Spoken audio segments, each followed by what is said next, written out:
Welcome to the Trading Sliders Podcast. Here we go, episode number 57 of the Trading Sliders Podcast. How's everybody doing out there tonight? I'm Bobby Puckey. Here with me in studio is Kurt the Flash Bennett. What's going on, Flash? Oh, quite a bit, Bobby. Yeah. I had a busy weekend this weekend. Yeah, it's kind of the norm anymore. Yeah, had a good day yesterday. Got to go fishing today. And rained on the way to the racetrack yesterday, and then it quit raining for the races, and then it rained on the way home, and then today it did the same thing as when I took the boat out. It rained on the way to the boat ramp, and didn't rain all day, and rained on the way home. So I got lucky with Mother Nature. You dodged the weather all weekend. Yeah. And I think we both got pretty lucky yesterday at the racetrack with the weather and everything. We'll get into that. This week's guest is Kevin Thomas Jr. Speaking of somebody kind of making news this week, this week's guest is KTJ out of Coleman, Alabama. Kevin Thomas Jr. had a pretty nasty crash the other night. Yeah. And he also picked up a victory at the Western World in the 360s on Friday night. So out of Coleman, Alabama, and Kevin Thomas Jr. The show being brought to you each and every week by Diesel Boys LLC. We say this every week when we get started, but please take care of the people that take care of us. So if you need any diesel truck work done whatsoever, injectors, fuel pumps, whatever diesel truck related, reach out to Brandon Hooker and the boys at Diesel Boys. Our deep dive being brought to you by Kentucky Clutch and Performance. If you need any type of automotive clutch for any type car, make, model, tractor, semi-truck, anything, reach out to Chris and the guys at Kentucky Clutch and Performance. Our slider of the week being brought to you by Walt at Speed Decals. If you need any type of vinyl work, even business cards, Flash. Yeah. It doesn't matter what kind of vinyl work whatsoever. Walt's got a laser machine. He doesn't do a whole lot of hand painting, but he's got some hand painting stuff there. Right, yeah. So reach out to Walt at Speed Decals. Our crash of the week being brought to you by D.O. Handyman and Remodeling. If you need any type of handyman work done around the house, right now I know that the weather's getting a little cooler, so I even had to work on a door. I should have called David. What I should have done. Yeah. I had a door that was leaking. Do doors leak? Well, yeah. I had a draft. Yeah. So I had to do some weather stripping myself today. I actually did it twice. Weatherproof, whatever you want to call it. Because I screwed it up the first time. Oh, yeah. So, ladies, if you don't want your guy to go to the Lowe's twice like my dumbass did today, reach out to David at D.O. Handyman Remodeling, 812-989-5002. And our racetrack spotlight being brought to you by our good friend Jeremy Thomas at JT's Trackside Catering. If you have any event that you need catered, no event's too big or too small, JT's will get you taken care of at JT's Trackside Catering. All right. I think I got all of our sponsors out. First off, we're going to talk about news of the week, but Flash and I was at the racetrack this weekend, and Thunder Valley Speedway roars back to life in a big way. We were thankful to be a part of that, and we're gonna get into that. United States Modified Series crowns a 6-time champ. We're going to talk about that. Couple old guys won some national championships, so that's pretty cool. Brad Sweet just up and calls it quits. Yeah. So out of here. Yeah, I'm done. I'm running 10 series, so I'm out of here. Yeah. So we got that to cover. Days and Pursley will step in for that. Western World is going on right now. Our past guest segment. Trey Osborne had a trip and a half. Yeah. So we're gonna get into that. And of course, something that has to be covered, the weekend doubles and the XR debacle that just keeps going. Yeah, it's the gift that keeps on giving. That's for sure. Or doesn't give. Well, it's the gift that's given but doesn't give, as you would say. So first we're gonna start off with our past guest segment. Flash, I know you kept up with it, but we've been trying to keep up with our past guests. Yeah. And let everybody know what's going on. This week's past guests, we had guys have all kinds of troubles and finally make it to the racetrack. We had guys have massive crashes. Yeah. We had some past guest on guest crime. All kinds of stuff going on. We're going to start off with Trey Osborne. Trey Osborne, if you go back and listen to our episode with Trey, he's a kid that does it on his own, and if there's a will, there's a way. Yeah. So if there's a Trey, there's a way. Yeah. Trey is going to figure it out. So him and Save It By It decided, you know what? We're going to go run the Western World. We're going to take our little truck and trailer, and we're going to head across country. Not only do they have flats on the trailer, Yeah. Not only did they tear up 2 race cars, use their parts and other people's parts. Yeah. Had a fuel pump go out on the truck. Broke cam spuds, broken motor, all kinds of craziness. But he made the Western World and actually made it in through the qualifiers last night. Yeah. Had a good run going, ended up 15th. So handshake to Trey Osborne and Saving Biden. Did you happen to see the video where I don't know who he was interviewing with? I think it was Drake. Yeah, Drake York where, did. Where he was stuck on the side of the road, so it's going to be like 6 hours before they got to the fuel pump. So he went in and unloaded the car and did maintenance on the car on the side of the highway. Well, he was running out of time. Yeah. So and it's not like Trey's early. Yeah. He said I didn't have any water. He said I didn't have anything to eat. He said, so I figured I better just do something. Yeah. Yeah, if I'm going to die, I'm going to die right here doing what I love. The middle of the desert's not a good place to run out of. Yeah. So Trey Osborne's still doing Trey Osborne things. Yeah. Kyle Cummins, runner-up Friday and Saturday at the Western World. Yep. But he won the $5,000 to win dash, and he's the USAC. He's officially now the USAC National Sprint Car Champion. So, shout out to Kyle Cummins. This week's guest, Kevin Thomas Jr. Oh, the Western World, though. One other thing I want to mention about that. Did you see KTJ? 4th and 5th. Yeah. That's pretty good. Yeah. RTJ. RTJ. Yeah, RTJ. KTJ's the guest this week. Yeah. RTJ. Yeah. He. We're going to cover that when we get on down to the Western World. Yeah. Kevin Thomas Jr. ends up taking the Western World 360s Friday night at Casa Grande there at Central Arizona Raceway. Ben Harmon picked up the modified win at Ponderosa Speedway Friday night. Blake Brown won the KDRA Street Stock Special at Mountain View Speedway. Jordan Weaver picked up the mod feature last night with 44 cars at Mount Pilger Speedway. That's pretty cool. David Clark won Friday night at I-75 Speedway and got to trade sliders with some guy named Jimmy Owens last night. Yeah, last night. That was pretty cool. Just about pulled a double this weekend for Tazewell, Tennessee's David Clark. But did you see our past guest, Crime on Crime? I didn't see that, no. So at Wynette, Mississippi? Yeah. Well, something like that. I think, why not? Yeah, that's close. That's close to the mountain. Yeah. So Ashton Winger's winning, running away, presumably, because we don't know how his tires were. Right. We'll find out in a week or two. Yeah. Since he's had a couple kind of shadinesses going on. So, so as for now, Ashton Winger won. And Ethan Dotson and Turbo was like, we know this asshole may have illegal tires. Yeah. So they're going at it the last 3 laps. Haymaker after haymaker, slide job after slide job. And our past guest, Ethan Dotson, had maybe the line of the weekend. He said, Turbo gave me an option. Either junk my car or junk his car. I'm sorry for him, I chose his. So Turbo ended up in the fence. Dotson ended up second, coming to the line. But so we had a few past guests hating on each other a little bit. But Ethan Dotson, he doesn't get real animated. But it's a pretty good line, though. He said, we had 2 options. Either tear up his car or tear up my car. I like my car more than I like his car. Yeah. So that's how the past guest went this week. So. Brad Sweet, this is we need to touch on it because we wouldn't be doing our due diligence, but it's been covered by every national media source in the last 7 days. Since last Sunday. Actually, it was about this time last week when he announced it. We were recording. We didn't even know he announced it at the time. So as I got off, I said, oh, damn, we could have been like Johnny On. We could have been the first one to almost break this, but being our dumbasses, we got 3 TVs in front of us. We didn't have either one of them on. When it was announced at the High Limit Banquet. But Brad Sweet calls it quits. I was going to give you the rundown of how many championships and wins, but that's been done all week. We're going to go a different route in this. First off, thank you, Brad Sweet, for being such a professional and having a vision where you're changing the sprint car world right now. I've always been a World of Outlaw guy. Actually, USAC World of Outlaw, wings, non-wings, I don't care what it is.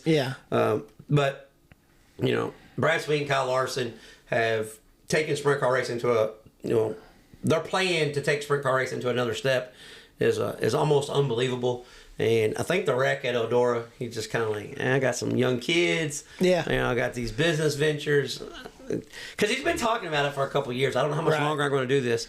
I think that kind of sped the process up a little bit. Yeah. It's like, this here's a little dangerous. So, Brad Sweet's going to step away and pretty much run high limit and run the NARC series and run Silver Dollar Speedway. So yeah, he's going to be busy. That's for sure. As a group that just helped out this weekend at a racetrack, he's got plenty to do. Yeah, okay? he's gonna be plenty busy. Yeah, he's gonna be plenty busy. But Casey Kane does what Casey Kane always does. He hires Daisman Pursley, the next up and coming star, to take over the Casey Kane Racing. And there's nothing. We don't even gotta go into that. There's sometimes when guys make hires or firings, you question their decision making. There's no decision making question on this. Yeah. Daisman Pursley is, quite frankly, probably the best overall natural up and comer there is right now. So, yeah. Couple old school champs crowned this week. Flash, I don't know if you've seen that, but United States Modified Touring Series crowned their champion because the races got rained out. So, so you couldn't beat Rodney Sanders because the events got canceled. Yeah. But Rocket Rodney Sanders 6 times national. Chances are you wouldn't go beat him anyway. That's USMTS national champion, and this is a name that we've mentioned a bunch here lately. Kelly Shyrock won the IMCA Stock Car National Championship. So old Skyrocket still said, you know what, guys, you guys want to go travel and do all that USMTS stuff? You know, I'm a 9-10 time champion. Yeah. You guys go do that. I'm just going to run around here in Iowa and just beat up on these guys in the class that's too tough to take. Yeah, and that is a hard class, too. Yeah, I don't care who you are. Yeah, it doesn't matter what capability you have. Yeah. Hats off to Kelly Shyrock and Rodney Sanders, probably two of the best modified drivers in the country, still getting it done today. Oh yeah. One's a little younger and one's a little older, but they're still getting it done. All right, Flash. Now, before we get into the weekend doubles, we got to talk about we like promoting positivity here. Oh yeah. So we're gonna have to. There's something positive out of all negatives, and that's the stance we're gonna take on this. Yeah. But XR they're in a financial hardship, we'll say. Yeah. I don't know Barry personally. I just know him through channels of people. Yeah. That's the polite way of saying it. I know people that have had dealings and has been around Barry, and for the most part, I think Barry Braun is a guy that has great ideals and wants the sport to succeed. Yeah. But also, he's got some business practices that doesn't quite help those sports succeed. So XR's the race was canceled because it's been going on. I guess we've been hearing about it for about 3 or 4 weeks. But it's been going on all summer, basically. Some guys haven't been paid, and everybody's jumping on the bandwagon and beating this guy down. And we're going to take a different stance on this. Let's just put it this way, especially in the racing world. If it's too good to be true, if it looks too good to be true, it is too good to be true. Yeah, it's real simple. If it's $100,000 to win race and there's 45, 50 cars, you don't have to be a math statistician. Yeah, got that word right? You definitely don't have to be an English major to figure out that shit's not working out. Okay. Yeah. I know we've talked about subscription and subscribers, and Flo's got like 1.4 million subscribers. That's not all Flow Racing. That's everything. That's everything, yeah. I think Dirt Vision's somewhere around 40-ish thousand. Yeah. So, XR, let's just say they're a quarter of Dirt Vision. Yeah. So that would put them at 10,000. 10,000 subscribers is not going to pay that. So it's not when you're trying to have $400,000 races a year. So it's unfortunate. But like I said, out of all unfortunate stuff, the race was canceled at Alltech Raceway. And Alltech came out and said, you know what? We're going to try to make this right. We know you guys have already paid your entry fee. We know you've already taken off work. You've gotten hotels. You plan vacations. Yeah. We're going to do the best we can. We're still going to have races. We're not going to charge you an entry fee. For every 20 Crown Vics that show up, they're running another feature, and they're all going to pay $1,000 to win. Yeah. And pretty cool of the guys to do that. Yeah, on a short notice and trying to make things right. Because there's guys that... Because I think a lot of the time the tracks are getting a bad rap from this, and it's really not the track, because they were actually... I think every place they've been leasing the track. Yes. It's not the actual people that own the racetrack that's, but they're kind of taking a hit from it because it's like of what happened. The guys at Kokomo's, I mean, they had to make a statement. Hey, there's no checks here for you guys. I mean, it's but Alltech is trying to do something positive and put on an event, and hats off to them. I've seen some guys crushing it, saying, I mean, we planned on racing for $100,000, and now you want to pay us $1,000. You're looking at this totally wrong. Yeah. You planned on racing for $0, and now you're going to get to race for $1,000 if you want to go race. Yeah. Just ask the guys at the other events. Yeah. The number looks good on top, but that's not exactly what you was getting. So, I hate that we've come to this point, but like I said, it is what it is, and I'm glad Alltech is trying to make it right as much as they can.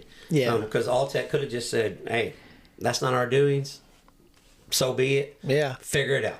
So, but like you said, all the people that took vacations and got hotel rooms and everything, so it's actually good for those people. I mean, they can go do that, and maybe they can enjoy their time down there. Yeah. Doing some other stuff too while they're there. So. Hopefully it all works out. Yeah. So we had some weekend doubles this weekend, Flash. I know it's getting late in the year and there's races sporadic everywhere, but we've had some guys that doubled down this weekend and decided, you know what? I'm just going to go ahead and get here at the end of the year, and I'm not going to let nobody else win, and they're going to have to figure the damn thing out. Mike Harrison took the win Friday and Saturday at Tri-City, Illinois in the Mod Mania makeup. Oh, yeah. So he took a cool $8,000 away from the racetrack that weekend. Yep. $3,000 on Friday, $5,000 on Saturday.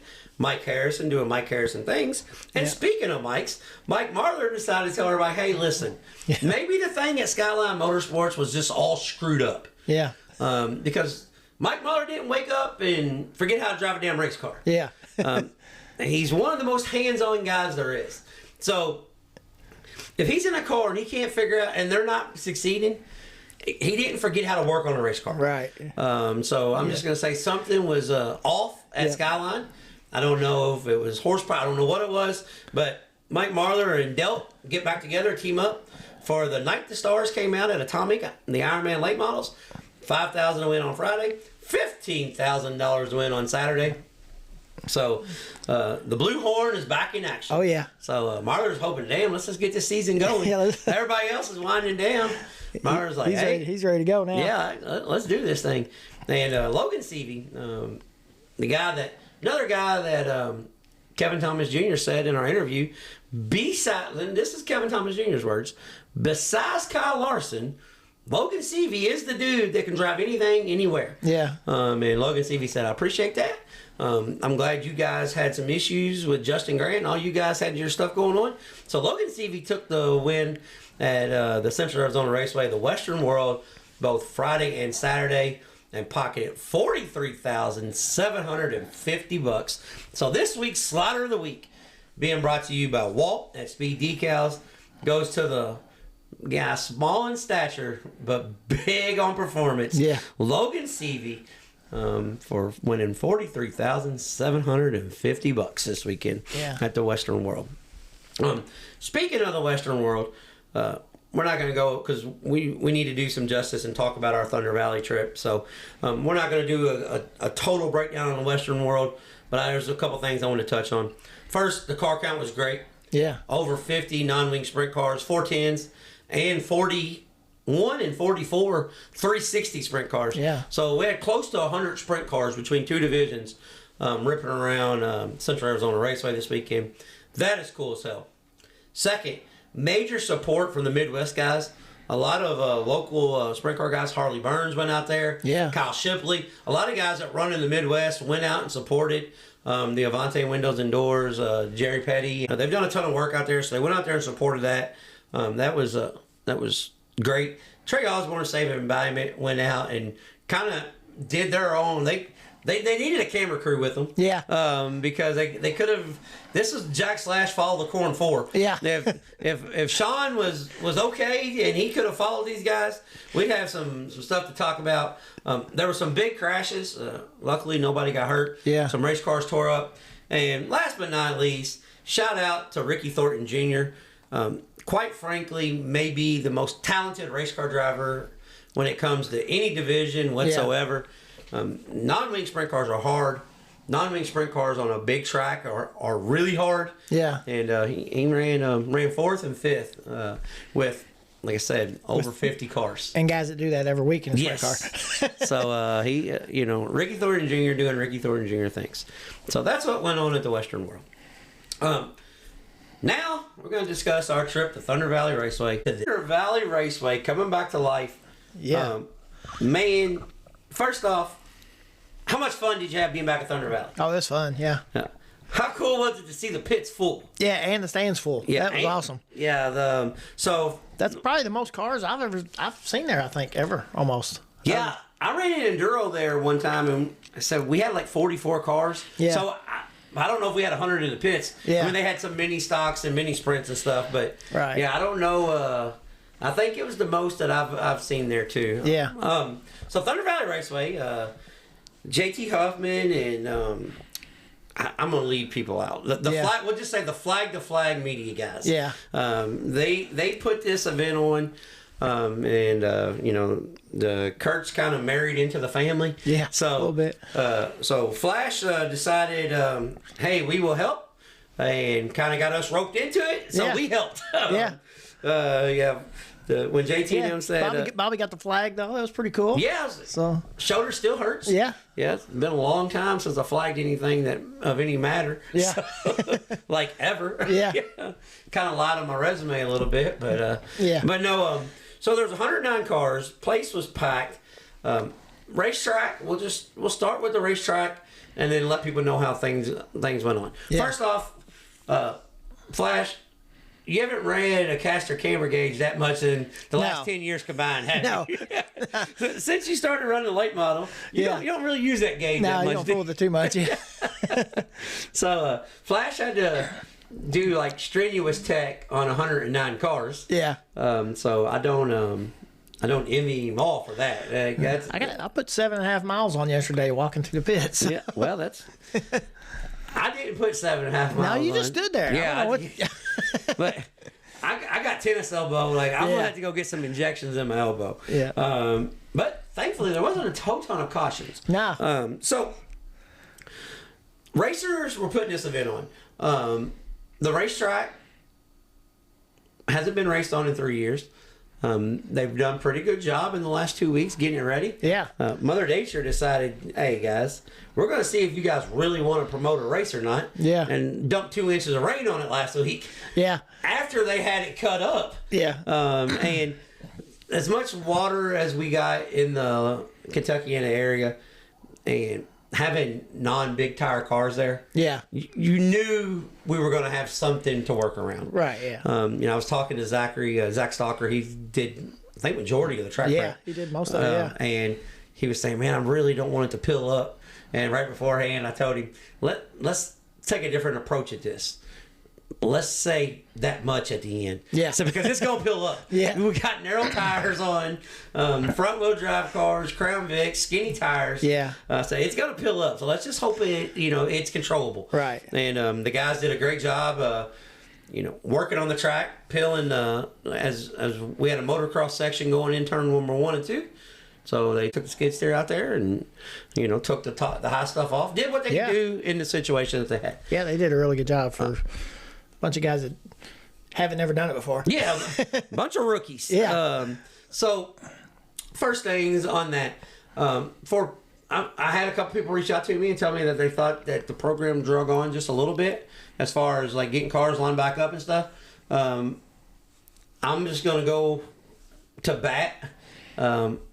Rachel and I don't remember the other girl's name. Yeah. The 2 scorers though, they were hand scoring. Right. Yeah. And for you guys that don't understand how tough this is, next time you go to the race, I'm gonna challenge you. take you a notepad, take you an office notepad, sit there, and I'm just going to give you the cheat sheet to get started, okay? So draw you lines across your paper for a heat race for 10 laps. Draw you those 10 lines across the paper, and in every car that comes by, you write it down by hand in the order they come by. Yeah. And if somebody gets lapped when you're writing that down, make sure you put a circle next to it or an X, depending on how you do it. Yeah. Because that's what these girls had to do. Yeah. And we had 10, 11, 12 car heat races and 16 car B main. Yeah. And every feature had 20 cars in it. Yeah. On a 5th-mile racetrack. So, there was no My Race Pass. There was no race monitor. It was done like it was done when we were kids. Yeah, no transponders. No transponders, no scoring loop. Yep. Yes. They did an awesome job. Yes. Did we a couple times ride around and give them a 1 to go, 1 extra time? Yeah, we did, because they had to get their shit together, okay? Yeah. Because they just, there's 2 of them doing it, and they got to compare notes and everything, and then flip that paper over and start over. Yeah. Like I said, you got a 5th-mile track, so even when you're going slow around there, it goes pretty quick. It goes pretty quick, yeah. So that was number 1. So I thought overall everything went as smooth as possible. Oh, yeah. But Flash, I am going to, since we pull the curtains back, so I had a headset and I had a radio. First off, receivers are only working about 20% of the time. Yeah. That's a whole other story. We're not even going to talk about that. Yeah. So I had a radio, right? But guess what the radios had that we didn't have? And when I say we, I mean all 7 guys that had radios. Oh, yeah. The headset plug is some...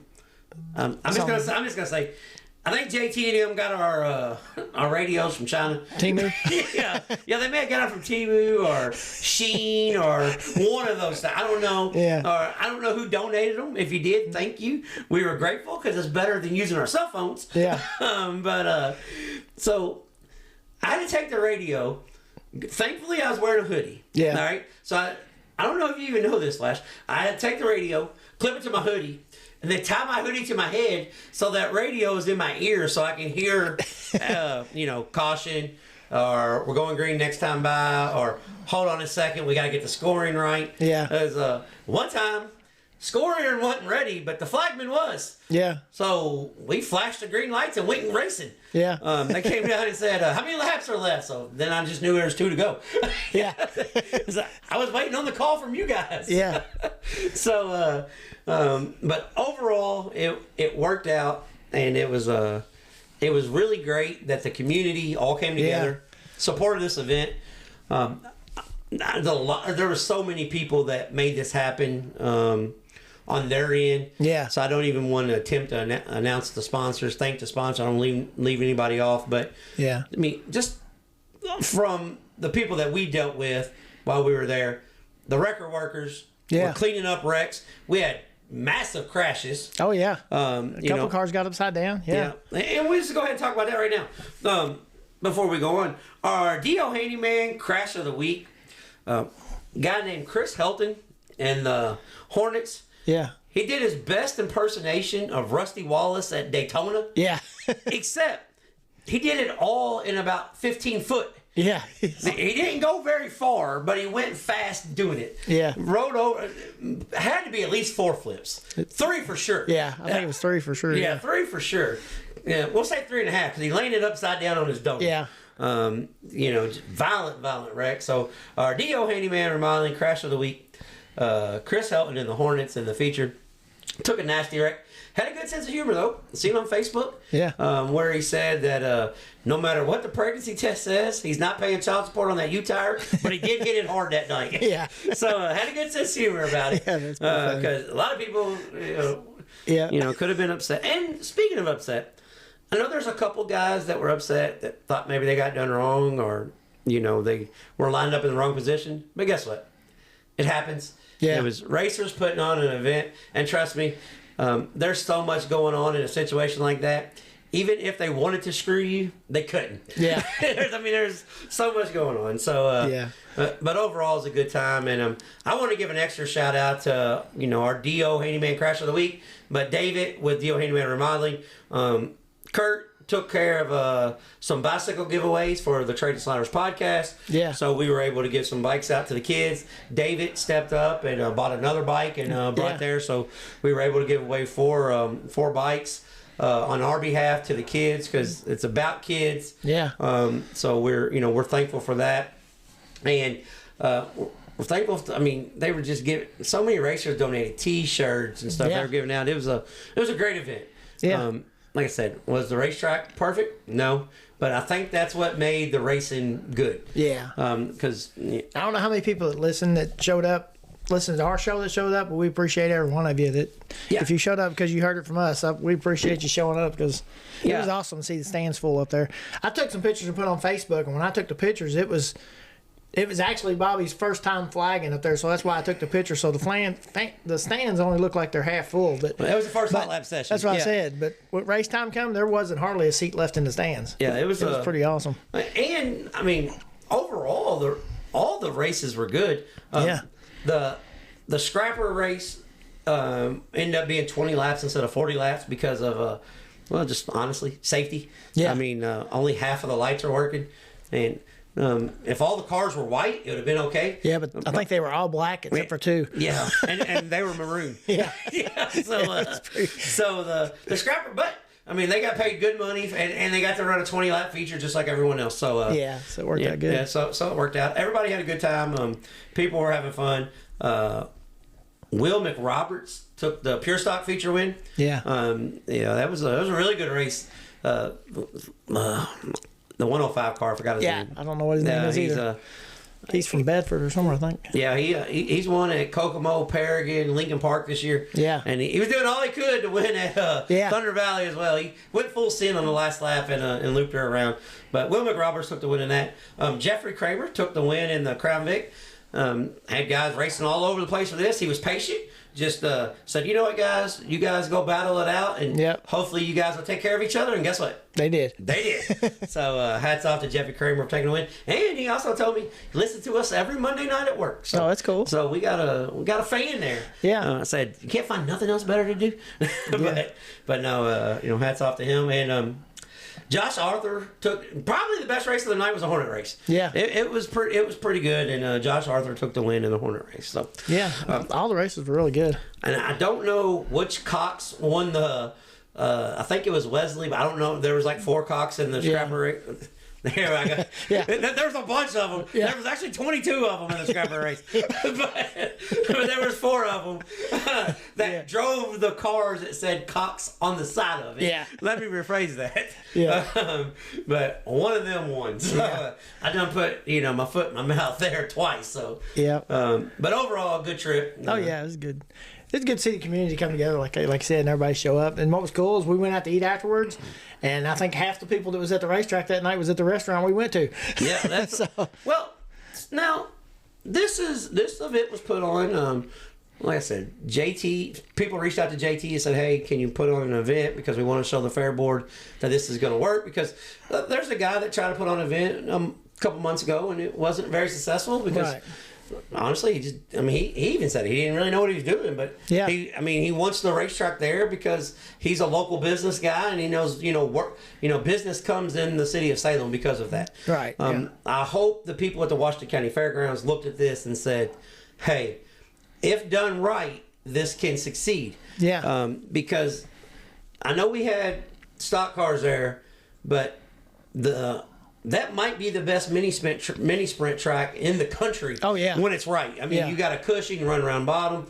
Straightaways are just long enough where the corners are tight enough where you can throw sliders. Yep. It's a great racetrack, and it can only be it can only go up. It can only be better than what we were a part of. Right. Because quite frankly. This was put together in about 4 weeks. Yeah. And really, it was only put together in 2 weeks. Because the first 2 weeks, they was back and forth to see if there's even a possibility of doing it. Yeah. So it's really 2 weeks worth of work. And they worked, tirelessly around the clock. And like I said, everybody donated their time.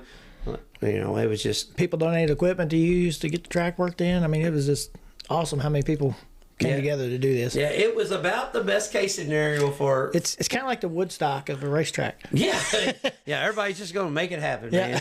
But hats off to JT and them. I know they were nervous going into it because they had sponsors, but they needed some help with the stands and the back gate to make it successful. Yeah, and I don't know exactly how much money they brought in, but everything that they brought in extra, they put it towards the purse. Yeah, and the racers got everything, even the guys in the B mains. Yeah, that missed it got toll money and everything. So overall, it was a great night. A successful event, and we hope and pray that Thunder Valley comes back to life next year, even if it's once a month. Yeah. It don't have to be every Friday night, even if it's once a month. But we, as a place that's near and dear to our heart, I raced my first ever dirt race there. Yeah. Those same bleachers that people were sitting in, exiting the racetrack, I put my car upside down against that oak tree there. Yeah. I mean, I've been all over that little damn fairgrounds you could be at. Yeah. Yeah, when I won a bunch of races there. My son won a championship there. So I mean, Brad's won a ton of races there. Brad won a heat race the other night there, and that was pretty cool. Yeah, OB Brad had a rough night. Yeah, he had it started off good. Yeah. Well, all of our guys had a rough night. Brad won his heat and broke in the feature. Ben won his heat, broke in the feature. Yeah, got a lap in the feature. Yeah. So and another thing too, I want to say that about Ben Harmon. This kid is a versatile race car driver. Oh, yeah. Because I know this is going to sound crazy talking about this. Yeah. Because he runs modifieds. Yeah. But he's never, ever sat in a heavy stock car before. Right. Yeah. Ever. I mean, it's a totally different world. I know they're slower. I get all that. Yeah. But from a guy that's driven both. Yeah. I know it's hard. Because I tried it, going from stock car to modified. Yeah. I can't even imagine going from modified to stock car with no rear steer. Right. Once you figured out the modified, I couldn't even, fathom that. So, I thought he did a hell of a job. Yeah, he did a really good job. For a thrown together event. I mean, that car was dropped off at his house last week, and they, the only thing they did was basically change the gear and put padding in the seat so he didn't slide around. Right. So yeah, it's pretty cool. It was a good event. It was a good time, and it was something it's pretty cool because all the negativity in racing here lately. Yeah. Just like we talked about the XR deal. Racetracks closing down. There's all kinds of shit going on that quite frankly just sucks. Yeah. And this was one of them that didn't. Yeah. This was like I said, there's 109 cars there. There's probably 3 guys left upset. Yeah. We'll take that any day of the week. Oh yeah. Yeah. Yep. And one of them had a reason because he was parked in a scrapper and we went red. Yeah. And this old boy thought red meant I can make up some time. Yeah. Yeah. I've never seen somebody get hit so damn hard stopped. I was like, that's what happened right here to me at the flag stand. Like, yeah. Damn. It was bad. Yeah. I'm glad I'm not doing that. So. Yeah. But anything else about the event before we get off here and listen to Kevin Thomas Jr.? No, just. I thought it was an awesome night. So. Yeah, it was a good time. So we're going to hop off here and catch the interview with Kevin Thomas Jr. Let me put it to you this way about KTJ. If you're not a fan of him because the way you see him at the racetrack, make sure you listen to this. Yeah. If you know somebody that's not a fan of KTJ, tell them to listen to this. Because I promise you he's going to make a fan out of you when this interview's over. So Coleman, Alabama's Kevin Thomas Jr. It's time for the Trading Sliders Deep Dives presented by Kentucky Clutch and Performance. Here we go, ladies and gentlemen, on this week's Trading Sliders Deep Dive. We're sitting here with one of the very few men in all of motorsports that goes by 3 initials. KTJ out of Coleman, Alabama. How you doing, my man? Oh, pretty good. How are you? I'm doing good. I kind of thought about that on the way up here. I was like, there's only a couple guys that got RTJ and KTJ. And everybody else goes by their full name. Yeah, and we're both going to be racing non-wing cars here shortly, so they ain't going to know who to announce whenever we get on the track.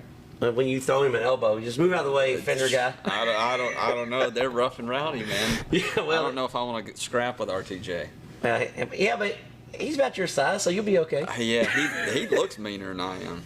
Well, That's because he's in like sprint car racing. You guys are more just chill, lay back. Yeah, you don't know me yet. Well, I'm just saying, late model racing's cutthroat. Sprint car racing, I mean, you guys, the racing speaks for itself, so you don't have to put off no badass persona. You guys are badasses when you get there. I think maybe a little bit of that, but them late model guys, especially like RTJ, Bobby, Davenport, they're pretty aggressive. But man, you start throwing no fenders out there, and you can jump right rears and stuff. You race a little bit different. Yeah, well, when I say this, when shit goes wrong in a sprint car, it goes wrong. Shit goes wrong in a late model, they can get out and talk about it. Yeah. It's usually not super violent. I don't know. I've seen more and more late models turn over here recently. That's because they're racing on the right front now. Yeah. So the right front's digging in. They look funny. I can't get my brain around them. Whenever I watch them race, I'm just like, it's entertaining, yes, but I just don't understand. Like, if we race around on the right front, it's probably our last lap. Yeah, that's 100%. As a sprint car racer, you're right here in Brownsburg. We're in your beautiful shop. First off, my dumbass didn't even do all my prep work. I didn't even realize you owned Inferno Armor, first off. So I'm sorry for that, because I just know you as KTJ, the race car driver. I don't know you as this big business manager. When the hell did that happen? I don't know. I just went to the school of racing, and I don't know. We saw a product that or a solution to an issue that is happens many times across our sport, and even outside of our sport. Racing's not our only thing either. That just affects people in their daily life, and if we could have a product to solve it, we were going to do everything we could to do that. And I feel like Inferno Armor, it does that job, especially from the heat protection side, which is the biggest thing. But on the business, I'm not the smartest businessman. Let's not put me on too big of a pedestal here. But I do like the people that I'm involved with, and it is a lot of fun seeing it actually affect things. There's a lot of stuff out there. You could have like products, or it could be metal products. It could be whatever it is that you may have it, but it doesn't necessarily have like an immediate result. And I love whenever I hear guys that say they used it and they're like, oh yeah, my steering gear doesn't burn my knee anymore for the little 500, or it doesn't do this, it doesn't do that. So it's pretty cool. Well, anything you do and it makes a difference. Yeah. You don't mind doing it then. That's it's not a burden when it produces. And speaking of producing, everybody I talk to, because I love Hopstock. Yeah. Everybody I talk to, like off camera, or I'm like, how badass is it to race Hopstock? And I've got one person that said it's worth a damn. Kyle Cummins. Yeah. But you are a guy that excels at Hopstock. So what's the secret? Well, I'm not telling you. But I don't know. It's a goofy place. You run it different than everywhere else in the country. I don't know. It's just different. It's very unique. And once you do get to, we've had multiple people that they hate Hopstock, figure out how to learn it. Now it's their favorite place in the country. Yeah. You go from, it just seems like ever since like social media got big, that me and Kyle Cummins are the people that just get around Hopstock the best. But stats say that, yes. But you also have like Logan Seavey, you have Mitchell Moles, you have a few of them, Jaden Rogers, that have started to figure out how to get around there. And it's just like a big, accomplishment to run there and run well there. So I don't know what the trick is. Well, I do, but yeah. Well, from the outside looking in, you want wheel spin everywhere. And all the time. Don't talk me into this. Yeah, okay. I'm just kidding. Yeah. You want wheel spin everywhere. Hopstock, just as a fan / former racer, it looks gripped up, but it's not. It's snotty. So you just want to take wheel spin out. Am I going the right direction? Man, I don't know. Okay, we'll move on. I think you're thinking the right context, but maybe 100% backwards. Okay. I'll give you that. I'll give you that. I know where you're going with that. Yeah. I'm just saying because you're a guy that excels there, and I've always said that there's 2 racetracks that there's everybody loves Kokomo, but if you can excel at Hobstadt and Bloomington, you can wear anywhere in the country. Anywhere in the country, and those are the 2 places that you excel at. So I just want to talk about that a little bit because they're 2 totally different things. Bloomington is a place that it races like Eldora. It races like a big track because it's so fast and everything happens so quick. I never got to run Hopstop, but just as the fascination part, I know how hard it is to run those 2 places. How does your mindset, especially because a lot of those are Bloomington Hopstop double weekends. Yeah. So how do your mindset put it through the floor and okay, not so much? Man, it is difficult a little bit, because obviously you go from Bloomington, it's like clumpy red dirt, usually, That's Alabama stuff. It's Alabama stuff. I'm used to that. So it's, you usually get a pretty big cushion, you get a thin bottom, to do both, you got to work both pedals. They are different, obviously, but they do teach you good characteristics over both of them, and I feel like that translates into success in other racetracks. Obviously, you got, especially around here, like especially the USAC stuff, you got Terre Haute. That just takes big balls. Yeah, like Terre Haute's sketchy as heck. Yeah, you do have to have a good race car. If you have a bad race car, those are the longest straightaways in history. But I said this a few weeks ago. Where do they measure Terre Haute at? Because that's the biggest half mile I've ever seen. It ain't on the outside. It's on the inside. Yeah, like the inside of the grass. Yeah. the inside the fence. Stand. Yeah. Yeah, that's the biggest damn track. We actually had this conversation the other day where it's like, they clarified this as a half mile and a couple other tracks at half miles, and we're like 20 points different on gear, and we're like another second on time. I'm like, listen, and it has no banking. I don't know how y'all measure it, but one of them's a half mile, one of them's not, and I don't know if one's smaller or one's bigger, but this one is the biggest for sure. That is one place that when I watch a non-wing sprint car, I fear for you guys because you watch. As you're going in on the right rear, so the car sets on the right rear and the car twitches to the right as you turn in. Yeah. And then as you gas it back up, like to me, it just looks like a guy.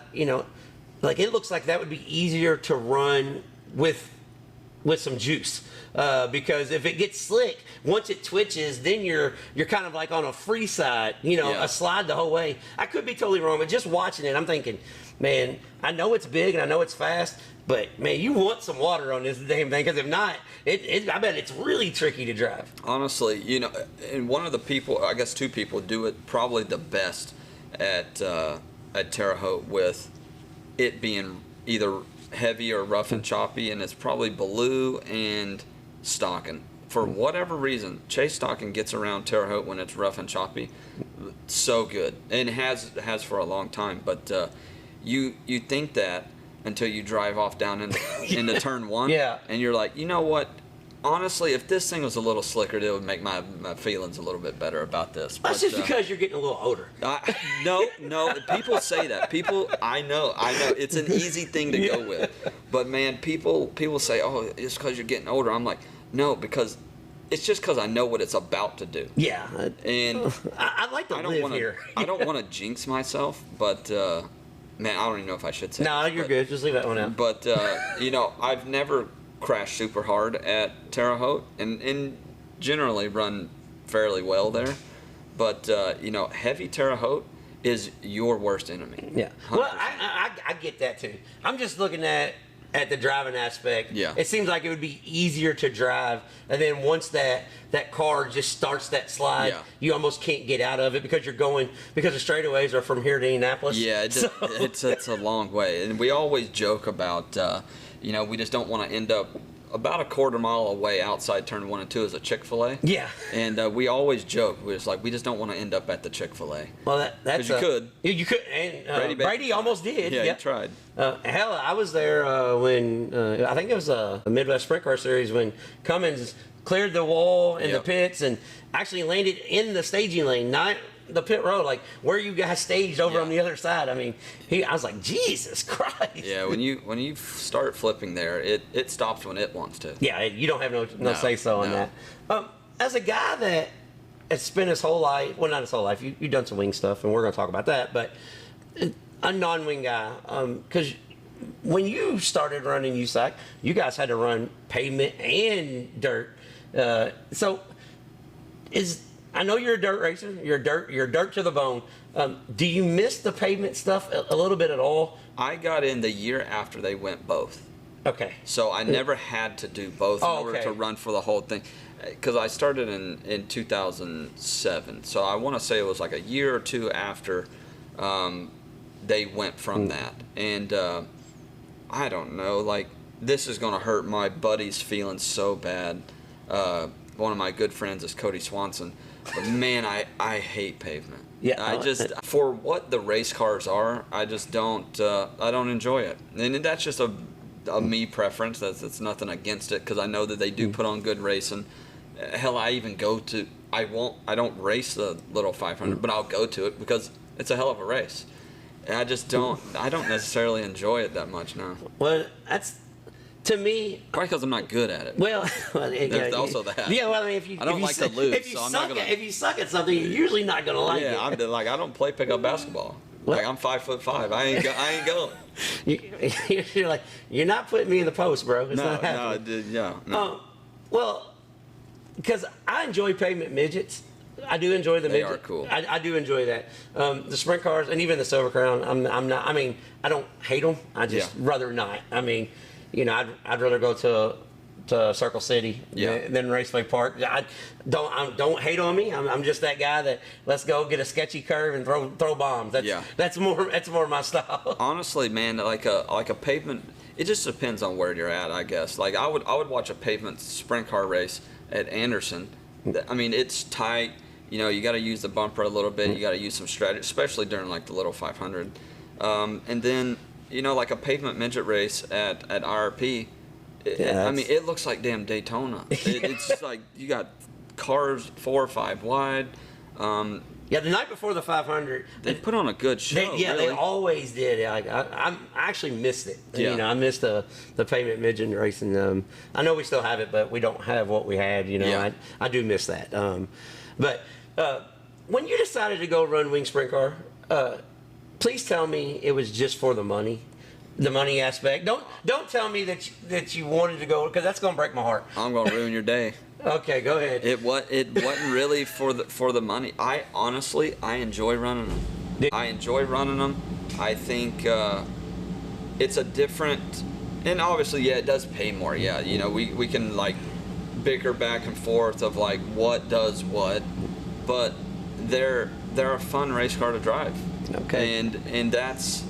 Like, I would drive a late model if it paid $50 just because it's something new. Yeah. Obviously, everybody would be like, oh, he's going to go, if he would go drive late models, he's just doing it for the money. No, but it's just something new. I like to do things that, like, challenge me. And like, obviously, non-wing racing is challenging every time that you hop in it. But I do like to dabble in, like, different stuff. Okay, well, just to see. I'll accept that then. Just to see what I'm capable of. Yeah. It's like, you never know what you're gonna like, what you're gonna adapt to better than anything. And then, like, at the time of like dabbling in wing cars, like I know that like I'm the ass at half miles. Like I get it. I don't understand the air, and at a quarter-mile racetrack, I can get in there and battle with them and do the things, but they're still, head over heels better than me. Just one, because they do it all the time. Two, because they're elite drivers in their field. It's no different if people from other regions would come race non-wing cars, like RTJ. Like, he has the capability because he has his actual ability of driving race cars. I've seen him in non-wing cars. I've seen him in midgets, micros, whatever it is. Like, I'm impressed with his micro stuff because the micro you don't have the engine to get you out of trouble. No. That's what I'm impressed with, because he can keep the momentum up. Yeah. Because micro, midgets, everybody's like, well, he translates like, yeah, but midgets got just enough horsepower that you can get out of trouble. There's literally nothing that translates. I love that question though. Is well, what translates? Nothing. That's the whole reason we do it, and it's like that's hard to, like, I guess, mentally process. is I want to do something I've never done before, just to see what I see on camera. I want to feel it. Yeah. And I just want to see what it's like. And and I'm not good in a wing car. Like, I mean, I feel like I have talent in a race car, and I have like mechanical abilities and things of that nature. So yeah, I think I could, but I mean, at this point in my career, nobody's going to financially invest into a 5-year period of let's let him figure it out. Yeah. Just the same way as like an RTJ or that's like taking Bobby Pierce from stock car world and be like, all right, we're going to stick you in a KKM midget. You got to run this for 3 years, then you're going to transfer up to non-wing cars, and that's what you're going to have to do. They're not going to do that. One, because it's not what they've done, and two, they're not comfortable with it, even though they may be one of the best that has ever done it. But like that 3-5 year process, it's just not. Yeah. Why would you do it? Well, that's what I respect about RTJ. Because he's willing to try anything, I love that about him. And same way with you. Like, you don't care. We'll try it. I've seen you roll up in Bloomington on a Friday night in a car that you knew really didn't. But you're just gonna get the most out of it, and that's just politically correct way to say it. But I mean, you can say it. I've rolled up in some shit boxes. Well, it is what it is. But it's like, those people had pride in those shit boxes, and if we could win in them, you would make their whole forever. Their whole life. So it's like, and I like taking chances like that. Because at the end of the day, like, I do like because when I get involved with a program, and it's going to be a program that like is it's set up to win a championship. Now that is a whole nother. That's a whole different level. That's a switch flip that you don't normally see, and it's pretty intense. And it's probably not the most fun to race with, but I don't race for fun. Nobody does. It's only fun if you win. Yeah, it's only fun if you win. And if it's fun to run fourth, then I don't trust you. And like, I understand you do run fourth, but you can. I like how you said that, because it's not fun to run fourth. But if you start 16th or 18th, you can be satisfied with the fourth. You can it's say a great night. It's a good night. Yeah, exactly. Yeah, you overcame some adversity, but I'm a pretty intense guy. But man, I do like to try things, and whether it be wing racing, micro, I go run the shootout. I get my dick stomped at the shootout. How badass somebody is the that's shootout? 12. Yeah. And like, sometimes you guys got to take a lick on the chin and just keep on going. But I do like to do it. I like the experience, and then my whole thing too is like, it's probably gotten me in trouble multiple times, but not just once. Not just once, no. But I'm big. I don't like to miss out on an opportunity. It's like, what if it is the greatest thing? Yeah. And so I'll do it. And knowing going in that this is probably stupid, I'll still do it. I am making a terrible financial decision. I am making a terrible career decision. But screw it, let's do it. Yeah, I've had so many, pardon my French, but just fuck it moments that I've just been like, all right, let's do it. This is not going to work, but what if it does? What if it does? Yeah, and then you're sitting in a big fancy building that owning a business. Yeah, and you just never know. Sometimes it just does work. And I like how you put that, because that's kind of the way I am. I'm just, I coach high school basketball, and my first group of kids that I had, I was the only Caucasian of the group. I'm just gonna put it that way. So I was, and I had parents that, how you gonna relate to my kid? I'm like, well, because we're gonna play basketball. Yeah, we're gonna play some and that's just is what it is. So yeah, I've done some things like this podcast. Who in the hell would have thought that people would want to listen to me bullshit every week? Yeah, but I mean, it is what it is. So far, it's working out. Yeah. So hell if I know. I've got big stars on here like KTJ. Yeah, I'm a hillbilly that drives non-wing sprint car. I don't even know how I'm here. Yeah, how the hell is somebody from Alabama I know the answer to this, but how does somebody from the southern states that they run sprint cars very occasionally end up in this is, well, I'll say this, people might get upset, but the real sprint car capital of the world, Indianapolis. Yeah. How's that even happened? Get salty. Yeah, well, that's just part of it. That's hey, man, if I get 100, hey, you guys did great this week, to 3, you asshole, man, so be it. It is does what happen. it is. Trust me. Yeah, no, trust me, I get it. Like, I think I got this one asshole. This is no joke. I think he's commented on every, like, 56 weeks in a row. He's sent me a message. Your show sucks. And I just hit him up with, be back next Monday. Thanks for listening. If he loves to hate you, he's going to love to hate me. Yeah, so, hey, we'll get along just fine. All right, dude. He's going to hate on a couple bald guys. Yeah, I guarantee it. Yeah. I guarantee it. Growing up with your dad being as, I don't want to say famous, but kind of was. No, that's not my dad. It's not? Nope. Are you serious? Not my dad.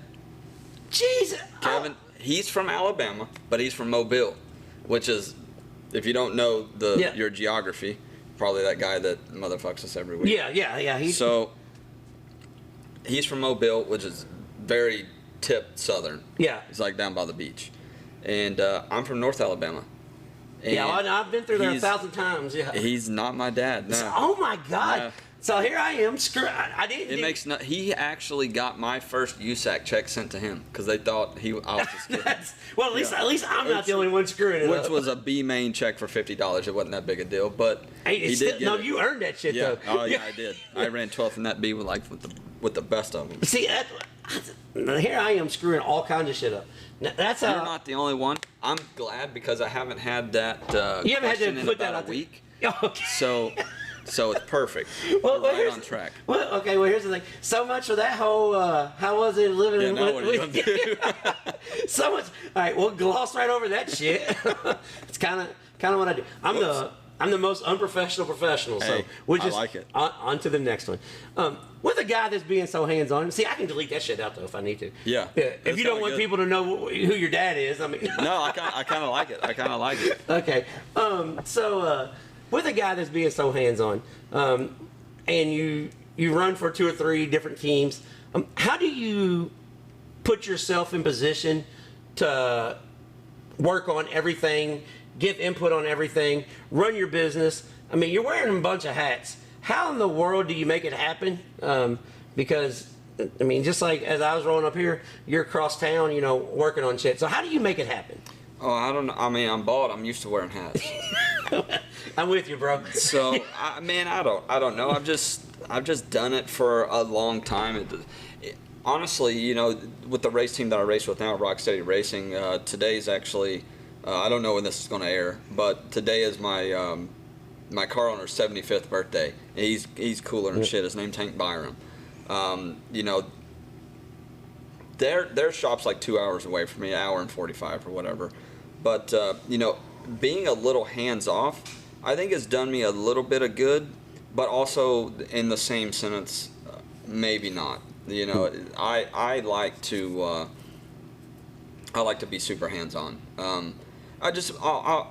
I've put 15 years into it, and 15 years into the knowledge of the race car that I drive. It's specifically a non-wing car. Midget, I got good people that surround me over there, but I just drive those, and there's a point that I'm just like, your engine needs to run, your car needs to like mediocre handle, and then I'll just drive it, and then we'll just work from there. But like a sprint car, like there's something about it that I just really, I nitpick. I mean, I ain't gonna lie, but I love being hands-on with it. I love figuring those things out because, and we race those more. So, being hands-on with that is, I feel like a little bit more beneficial. The midget schedule is only 25 races. The sprint car schedule's, 50 something. Yeah. So, I like to be able to work on the stuff and just have input, and I like talking about it. I don't, I love sports, but man, if you get me on the phone at 5 o'clock in the afternoon, you want to start talking shocks, torsion bars, what we think we should do with the chat, I'll be on the phone till 10 p.m. And that's just, I don't know, I do love it, and I gave up basically my whole family and life and everything else in between to come to Indianapolis to do this. And, you know, I probably shouldn't be here, you know, just off of, you know, geography, you know, but, you know, I do love it. And, you know, just taking a little bit of pride in that, you know, is big for me, because at the end of the day, you know, I'm not going to be able to look back on it and be like, oh yeah, I just drove it and then I just fucked off during the week. Like, I can't do it, because you can't half-ass it. No, and like right now, you know, being 2 hours away from the shop, I mean, it drives me nuts. I wish it was 15 minutes, but I'd live there. Yeah. You know, but, you know, because there's times, you know, I've been married for 10 years that she's like, man, you're always at the shop. And now she's like, damn, you're always at home. That's I get that a lot. Are you sure you don't need to go get another interview this week? Yeah, like, could you go do something? Yeah. With what you say, you've been married for 10 years, and you know, you've been on the road for basically 15 years. Yeah. How stressful is that on a family? Because everybody says, well, you know, thanks to my wife, thanks to my family, thanks to my support, but I don't think people truly understand how stressful that is, because you're running all three schedules. You know, some years you're running all three, some years you're not. But hell, you're still running 100 races a year every year. So for 15 years, you run 100 races a year. So that's 1,500 races. Like, how stressful? How hard is it? It's incredibly hard. And I don't even know if it gets easier as you go. You know, you would think that, okay, yeah, it gets a little easier to anticipate, or, you know, plan out trips or what. No, it's equally as hard every single year, because the older you do get, the more that you see, like, yeah, our friends, like me, I'm 34. You know, 10 years ago I was 24. Nobody gave a shit about that. There was okay, we're just old enough to go out to the bars. We can go drink and we can go have some fun with our friends. We have basically no goals, and, you know, we're just out here racing. We love it. Well, now I'm 34, and there are times that, you know, I look at some, you know, whether it be Facebook, Instagram, or whatever, and I'm just like, oh, wow, they're on vacation while I'm in fucking Kansas. Yeah. Wow, that nothing against Kansas, but except everything against Kansas. There ain't nothing there. You know, I love the place. They got great people there. Their fans always show up, but it's flat. Yeah, well, I mean, there ain't nothing. Well, they're coming there because there's nothing to do. There's nothing to do. No, and says the guy that's from Alabama. Yeah, he's like, if he's inexperienced in anything, he's inexperienced in knowing there's not shit to there's do. Nothing to do, you know, and that part does suck a little bit. You know, my wife's birthday usually falls on the West Coast midget trip. That's horrible to experience for the last 10 years of you got to be in Bakersfield, California for every birthday. That's tough to. Hey, just so you know, can't even get down to the beach of Ventura. Yeah, hey, you're in the hood. Yeah, like if she would have probably, you know, looked at the schedule before she ever married me, she probably would have said different, because like that sucks. Bakersfield's not great. Yeah. No. And I got a $495 ticket in Bakersfield going to see the damn sequoia trees. Yeah, well, I got a gun pulled on me at 10 a.m. I didn't know what to do. Me and you weren't even awake yet. Me and Emerson Axum's dad, we were getting on the interstate, got a gun pulled on us, and we're just like, oh, all right, well, that happens. Yeah. And he's a big boy too. Yeah. And I'm like, man, this sucks, because like usually I'll mouth off if I got somebody big with me, and that scenario I did not. I was like, you know what, we're good. I miss Alabama. Yeah, it's not that bad. Yeah, Alabama's all right. I don't care if my cousin's my mom's sister or aunt. They only pull a gun on you if you break into their house. Like, not just on the internet. We were just merging. Yeah. Was you driving at least? Yeah, I was. Yeah. Well, so then we probably had a reason. Yeah, but it was on his side though. Well, I've seen some of your slide jobs. Yeah. There's a very good possibility he had a damn good reason. There has been some scenarios where it hasn't worked out for somebody else. I try to race little different. Well, you're older again. See, that's what we're talking about. You say it don't play a role in it, but then you're thinking, damn, man, if I go ahead and throw this and I end up at the catch fence up here at Bloomington, that's 40 feet from the track. Yeah. So, all right, I'm just going to have this one. Yeah. There are times that I think about it twice, but you know, even that scenario, like, I'm still. Like, I just try to find speed, and that's the thing, and like I try to find results, And I think that's where like my quote unquote oldness comes into play. Like Dave Darling come over to me the other day. We were at Paragon for the USAC race, and I was like, oh yeah. I said, qualifying, getting sketchier the older I get. And he's like, how old are you? I was like 34. He said, son. And I was like, okay, that's fair. Yeah. He's that's like, fair.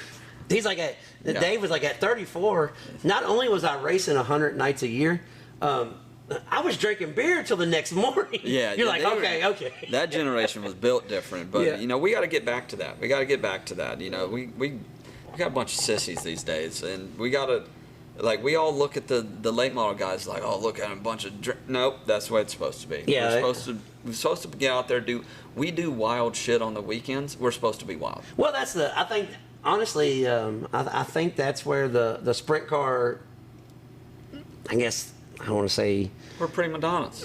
Say it. No, just say it. No, that's not what I'm getting at. That's what I'm getting at. I'm getting at. We're too clean. I think you guys, shit happens so much on the racetrack that if you get out of a race and there's no issue, you're just like, I don't want shit to happen tonight. I don't want to be on Facebook. I don't want some jackass come up with a camera in my face because I've already pissed off whoever. I've already pissed off a whole crew of guys. Yeah, so I think and about 20 fans in the stands. Yeah, well, mouthing you in the pits. How much hate mail do you get? Because you're a guy that seems liked by most. But I'm sure there's always that one asshole who's like, hey, KTJ, screw you, and I hated your dad. You're like, that's not my dad. That's not even my dad, yeah. You got one of those right. Yeah. I am an asshole, but he's not my dad. But I hate mail, not a lot. I don't even want to speak for myself, but I feel like I race fairly clean. Yeah. You know, I have had some issues. Well, that shit happens. Yeah. You know, and at the end of the day, you're going to at some point. You know, hell, I've ran into it with my own friends before. So, like, it is what it is. But, like, hate mail, not so much. But I do get some mouthy people, like, at racetrack. They like to do it when there's a fence in between us. Well, yeah. And I'm not a big guy. Listen, at the end of the day, we're in the Midwest. Usually who's mouthing off to me is quite a bit larger than me. I'm not going to climb the fence, come whoop your ass. Yeah, like, hey, come on, you want to, I'm saying, if you do, you better know, like, jiu-jitsu or something. Yeah, like, I'm scrappy or whatever, you know, and, like, I'll take an ass whooping if I deserve it, but, like, listen, I know my limits. Yeah, I know my limits. If you're about 5'8" and below, oh, yeah, I'll talk some shit. I mean, we're gonna at least try it. Yeah, we're gonna give it a shot. Yeah. But, you know, you stand up and you look like the guy off of Happy Gilmore, you know. You know what? Maybe you were right. Yeah. Maybe I am an asshole. Yeah, I'm an asshole. I suck. Yeah. I'm sorry, Valou's the badass. I'm sorry. You're great. I'll buy your next general admission. Just shut up. Yeah. Hey, come on up to Kokomo, and I got you tomorrow, man. You can come in here. I'll get you a T-shirt. Yeah, come. Yes, I was just like, come to the trailer, and I'm gonna give you shit though because I like your shirts, but I think everybody's doing the Brady Bacon. Neon color stuff. Honestly, now. the neon color that sells so good to kids and women. Women. It sells. My little nieces, that purple one right there. Yeah. They wear it every single day. You would think that her mom does laundry 3 times a day. Yeah. And they love it. I'm not a huge fan. I'm a very simple person. Like you're looking at what I wear. I wear like 2 colors. That's max, but we don't. My wife tells me all the time, we don't make shirts for you. We make shirts for the fans. Yeah. And I'm like, fair enough. Deal. Yeah. Yeah. You take care of that anyways. Yeah. Fair enough. If that's what they like, if they want pink hippos on there, put pink hippos on. Pink hippos. Yeah. It don't make no difference. No, I don't care. I think it looks dumb, but. It's not. I don't buy that shirt. Yeah, that's a. But you guys do have a. I mean, you do got nice merch. I just gonna give you shit. I'm like, because none of your cars have those colors on. No, I honestly I wish they, because I'm a big like 80s 90s motocross guy. Okay. Yeah. And so I do like that. I don't wear that. I can't pull it off. Like I'm too. Hey, at least you're not fat like me. I'm pretty vanilla. I'm bald headed too, but when my fat ass comes in with a bright ass shirt, I look like the guy, the air traffic control guy. Yeah. That's a tough look. Yeah. I like those things, and I like to be. I like bright race cars. but I am so vanilla when it comes to like my normal life. Like, if I'm such a weird guy. Like, I like very, very simple things. I don't like a lot of writing on stuff. Like, honestly, who I wish I could be is Charles Davis Jr. Just blue jean shorts, white shirt, work boots, and a cigarette. And not giving a shit about nothing. Absolutely nothing. Absolutely nothing. Like, I envy his wardrobe every day. You said you like bright colors and everything. This is kind of your company. It's your ad on the car. You can make it whatever color you want. I could, but man, it's not all my doings either. Yeah. You know, like there's certain things that, you know, we got to make the race car look a certain way. My wife has a lot to do with it. Race cars got to look a certain. But if you look at that's a very simple car. It's literally just red.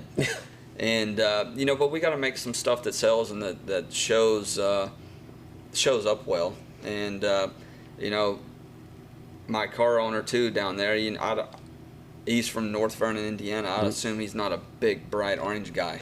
Yeah, I wouldn't think so. Unless he's hunting. Yeah. Unless he's hunting. I wouldn't think so. Only thing big about North Vernon, Indiana is their high school gym. It is huge. Yeah, it is big. Yeah.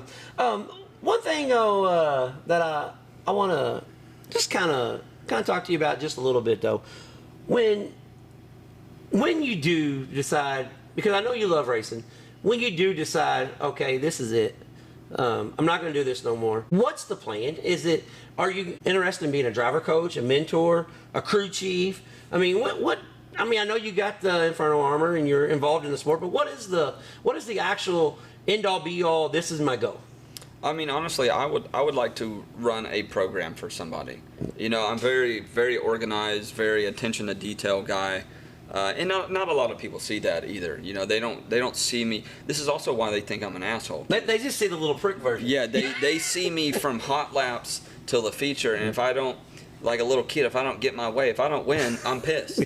and that's just, but I'm ultra competitive at anything. Like, we pick up ping pong right now, I'm going to whoop your ass. Well, I promise you're going to whoop my ass, but I suck at ping pong. That's my mentality. And I don't care if you just come back from the Olympics. I think that I'm going to beat you. And so that's my mentality. But like during the week, you know, I'm very, very strict on organization, very strict on preparation and the things that it takes to go win. Because I was preached from, you know, the Tracy Hines era that you win at the shop and then you just get to celebrate it at the racetrack. And, you know, and I probably, you know, I'm not the greatest friends with Tracy, but like I was around him for a long enough period, you know, that I picked up on what one of the best in the business, the way he did it. Yeah.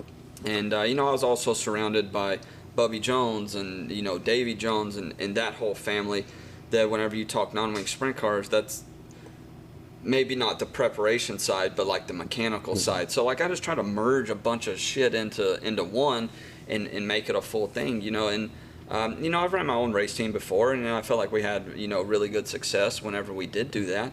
But you know, did your first Sprint Week title come in? It was in your own car? Yeah. Yeah. This was the first time I've won Sprint Week in somebody else's car. Yeah, that's what I thought. Yeah. Yep. So, you know, I'm big on all those things. So I feel like, you know, you take the race car driver me out of it, I'm pretty chill. Like I'm not what you see at the racetrack. Because like at the racetrack, I know that I have a bunch of people that don't like me because they're just like, well, I went up and talked to him. He was being a dick. Well, yeah, I'm also about to hop in this thing that's trying to kill me too. So and thinking about what I need to do if it doesn't kill me to make it better, so it doesn't kill me the next time. Because like, man, I get so, you know, from hot laps on. As soon as I hop in this thing and fire it off, like I critique everything, and I'm analytical of what this race car is about to do. I try to read the dirt. I try to set them up. You know, I do wear a few hats, and that's not abnormal. You know, there's a lot of guys that, you know, wear those hats too, and they're probably a little bit nicer. I'm just not. Like I'm there for one reason. And you know, I've had people that say, well, you race for the fans. I'm like, as much as I want to agree with you, I don't. Yeah. I love the fans, but I do not race for the fans. I race for me. Yeah, for the competitive edge. Yeah, I get that. I get where that comes off as standoffish, asshole-ish, but as a guy that raced, as a guy that coached, as a guy that's ultra competitive, yeah. I understand exactly what you're saying. Like, I don't care what it is. I want to be the best too. Yeah. I'm not just. And like, that's okay. why, honestly, this day and age, shout out to Chad Baseflug at Flying 8. That's why I love doors on trailers. Yeah. I love them because I can get in there and I don't have to be the asshole they think I am. Because just be the asshole you are inside. Just inside. Just close it up. Let me throw some stuff. Yeah. If I come out in street clothes, I'm good. I'll be nice. I'll sign autographs all night. I'll be nice to all the kids. But if I'm in a suit, it's 50-50 shot. Yeah, if I go but you quick better time, hope you I'll win talk. quick time. That's what I'm saying. You better hope you win quick time and or at least hit the invert. At least hit the invert. Yeah. Yeah. If I qualify 7th, don't even think about talking to me. It's not going to work out well for you, and it's not personal. I promise. You come see me at 9:30 later. I'll be fine. Well, see, that's why your wife's got to do all the God bless her. Yeah, Jesus. She's up there at Lawrenceburg defending you. She's over me. I guarantee it. She's like, to be. I mean, he's not that bad. That's what she's telling people. He's not that bad. I said that. Yeah. Like, damn. Okay, just throw him under the bus. He's yeah, not you here. see me like Monday through Thursday. You're just like, oh wow, he cuts up. It's kind of just normal. Yeah, but man, and I do say some off the wall things. Like my sense of humor is not for the internet at all, and and I know that. Well, that's part of it. That's Alabama in you. Yeah, it's a lot of stuff in me, and that's methanol, years of methanol. Back when you could soak the tires, all kinds of stuff. Yeah, that's running through your veins. Well, one thing you gotta do. I mean, not like I can give you a request. Like, this is what I need you to do for me, but we don't even need a throwback car. But we need a throwback T-shirt of the white with the black tail tank 9K. That thing was sick. Well, and the main reason why I need a throwback T-shirt is because I was changing a freaking gear, a rear end gear, and got gear all over the shirt. Yeah. So we need at least one throwback shirt. We'll work on it. We'll work on it. I'll get my T-shirt extraordinaire on it because she does a great job too. And obviously, like her business that she runs, like she runs multiple. Like you looking at our T-shirt trailer, like we got CJ Leary, Jake Swanson. She does a multitude of different people. Ryan Tim's stuff. So she's pretty savvy in it. We just got to. I got to stop sucking. God, I suck right now. Well, you're not. I wouldn't say you sucked. I mean, you was on the podium a couple times at Eldora. Yeah, there's been like so many. Just so close. There's been. God, here we go again. But there's been so many like blue ball moments of like, oh, we're about to start whooping everybody. Yeah. And then we're just like, oh no, we'll just run 6 for 3 weeks. But then you just got to go to Hopstock and just win another Hustler, and you're fine. Yeah, and then we're fine. And it is kind of a joke. It's like every time, I talk with Hank, I'm just like, my God, this is never going to end. We'll win. Yeah. And then we'll be like, oh, look, we fixed it. And then you suck again. And then we'll win. We're on second. We'll go on like a month stretch, and then we just flip a switch, and we're like, oh my God, we suck again. Yeah. And you're not doing anything different. No different preparation. No. Nothing. You just woke up and sucked that I'm day. just like, I promise you, I don't just wake up one day and forget how to drive race cars. I was like, but it could be argued that I do. Yeah, well, I've been there. One night it was at Lawrenceburg, back in your own stuff, when you first started. The night you left in the ambulance. Oh, yeah. And got the side of my trailer ripped off. Oh, did you? All on the same night, yeah. Well, how the hell did you wheelie up? I still don't know how you crashed that night. I don't either.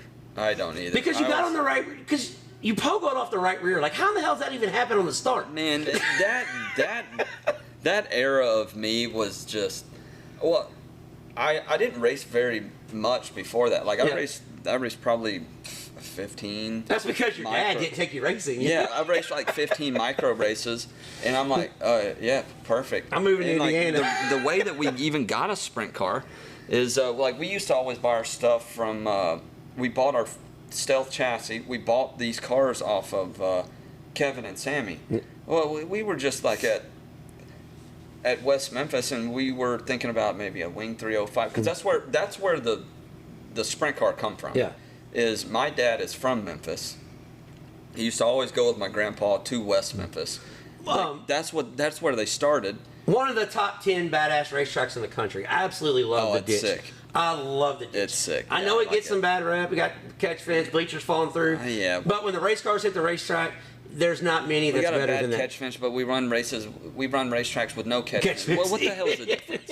It slows you down a little bit. It's fine. Yeah, it's fine. We drive death traps. Like, at what point are we going to be like, okay, yeah, we get it? But that's where it all started from. And, like, I'm quite certain that Do you know that guy? No, you know that guy? No. Hey. I've never seen that guy a day in my life. That's your people's. I'm 2.5 hours from the house, bro. Yeah. That's your I've never people's. seen that guy before. Well, I think he's drunk. Yeah, he doesn't look well. No. But well, I'll tell you one thing. My wife would run over him if he was acting jackass, so we're good. She's from the hood too. Yeah, maybe we should lock the door. But I'm pretty sure, like, whenever my dad talked to Sammy and was like, hey, we're thinking about getting a 305 or a 360, Kevin was up here running 410 non-wing stuff for Casey. Yeah. And I'm quite certain that Sammy was being a smartass to my dad. That he was No like, way. well, if you think your kid can drive race cars, you just send him up to Indiana. Well, fuck, that's just what we did. We didn't know any better. Okay, I'm in Indiana. And that's how we got here. So we can thank Sammy Swindell for your smart ass assholeness. And I love Sammy, and like he's one of my friends. Whenever we do get to see him and we cross paths, but I'm just like, he's not going to remember. But I'm now that I know you, I'm pretty sure you're being a dick. Yeah. So Sammy, look, I really appreciate you molding my career, but you didn't have to be such an asshole about it. Okay? Yeah. I mean, I appreciate it because I fell in love with non-wing race. I love it. It's like, it's so raw too, dude. It's ignorant. What I love about non-wing racing is, and I come from the stock car world, but like late models, modifieds, those cars, the technology has come so far. The cars are in the track. The non-wing sprint car racing is basically the same damn thing it's been for 50 years with a little bit better shocks. The cars are still on the track and quite a bit. 150 more horsepower. Yeah. But I'm just saying, but the cars are still on the track. You don't have the wing for the downforce. Yeah. It's still more in the driver's hands. Like, you can go as fast as you want to go, or you can make the car go even faster if you want to. And other forms of motorsports, a lot of times the car does the work and the driver just, it's 80-20 the other way. Sprint car, non-wing sprint cars is... Man, I don't know about the 80-20. Yeah. I say, here's my thing. I say there's nothing less, whenever it comes to like driver to good race car, it's nothing less than 60-40. Okay. 60% driver, 40% race car. There's times that it's more percentage driver, but after driving like multiple different things, you gotta be a David Gravel or Carson Macedo or Rico and like I even look at it like from the Tanner Thorson side. Like Tanner's like one of my best friends. He's worked so hard on his race car. I know he didn't forget how to drive race cars from the start of his wing career to now. And now I think he's like, maybe critiqued himself and like gotten better in that trait. But he's worked on his race car. So, I feel like as a driver and as a guy who like sets his own cars up, it's no less than 60% driver. Okay, well, and I know there's a million people that would argue with me on that, but like I've done other than I guess Logan Seavey could vouch, or maybe like Larson, but he's a freak. Yeah, well, we don't count Kyle on anything. Yeah, but like Logan's driven like wing cars, midgets, Silver Crown cars, non-wing cars, late models. It's like if you're a good race car driver, you just figure it out, and that's what I do like about the dirt racing side and the sport that we are in, and why I do have so much respect for people that do swap, or even just people in their specific trades. It's like everybody likes to motherfuck guys from wing guys and non-wing guys. We see that especially in our world, where there's like, oh, you don't see them coming over here. And like, no, I don't think you want them to. Yeah. Because you give them about 2 years, they'll figure it out. That's going to be a pain in your ass. Yeah. And then you're going to go from a 5th place car to a 7th place car because you provoked 2 of the best race car drivers in the world to come over here and dominate your trade now. Like, I think they're all capable. And I agree with that because, like, when you go to the Chili Bowl or the shootout, you know, you see wing guys and even stock car guys. Like, you know, like when I see Kyle Busch at the shootout, I'm thinking, I love it. like, Jesus Christ, like, this dude, I'm glad he didn't do this 20 years ago because he's a freak too. Yeah, like, it's nuts. Yeah, and everybody kind of wrote him off. And yeah, I'm just like, that is what he is doing. It's crazy, and I think it's cool as hell that he's doing it with his son too. Like, Yeah. I think that's just something that's cool as well, hell. and like the way I even look at it too is like, whenever you like, if you look at the stats, you know, yeah, I'm top 5 all time. Do you know where I started? I couldn't drive shit. Like nothing. Like you see that clip of 2009 of me flipping down the front. That was me. Yeah. At one point. Yeah. You know, so like you can train somebody to be good at a certain task, and you just got to put in the work. You know, I'm not physically gifted at driving a race car. I mean, I'll be the first one to say it. Like, I worked real hard to be able to do this, and you know, I just think that you can do that with pretty much. If they got hand-eye coordination, you can damn near teach them to drive a race car. Yeah. Now, you might go through $5 million, Yeah, but yeah, it's not going to be something that happened overnight. yeah, but. and I think there's just there's a point in somebody's like, learning curve that, yeah, it is a switch that flips that you're just like, oh, they get it. They get how to go fast and not crash. Yeah. And then once you get them to that point, I mean, then you're just critiquing yourself, and then you're, fine tuning your skills, and it's just like nobody was like born a race car driver. Yeah.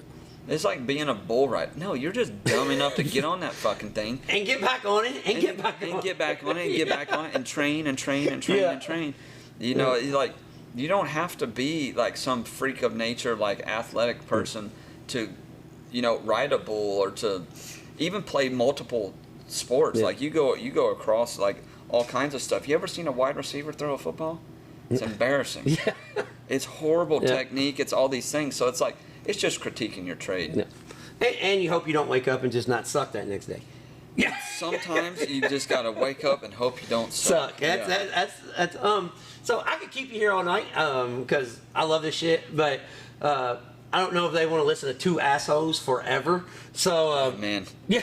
some people might like it. Well, we might be on it. Then I might have to come to Indianapolis once a week and we do Yeah. our own show. Heck So yeah. we can come up here, hang out in the building, and critique the T-shirts. And, Yeah, we can do but that. I always ask everybody before I get off, who helped you? Who your sponsors on your car and all. You've been doing this so long. I know you. I don't want him to forget anybody. So if you forget somebody, it's on me because I didn't tell him. I told him it was a bullshit session. I forgot to tell him it was going to be a little bit serious at the end. So. Who helps you get up and down the road first and foremost? And if there's anybody that you want to, just say thank you for believing in me, or thank you for telling me that I suck and I got to figure it out somewhere else. I mean, honestly, I'm going to start off with saying my wife. She's my biggest critic, but also my biggest supporter. And she deals with a lot. But there's a multitude of people. I've driven for a lot of car owners, and had a lot of people believed in me, and whether it be for 10 minutes or 10 years. My parents are one. They're especially my dad. He's pretty hard on me. We're fairly similar in that aspect. Just the car owners, the sponsors. My current guys, obviously. Yeah. Hank Byram. My crew guys on that car too. They don't maybe not deal with it, but they hear a lot of my antics of either being super happy or super upset, and then. My midget guys, Fred and Rex over there, they give me the top-notch equipment. Same with the 3R guys. Then I've had some sporadic stuff in between, and I just had a lot of good people that have surrounded me. I've also surrounded myself with some not so good ones too that made me appreciate my good ones more. So, there's also another guy, Kevin Wilson, that.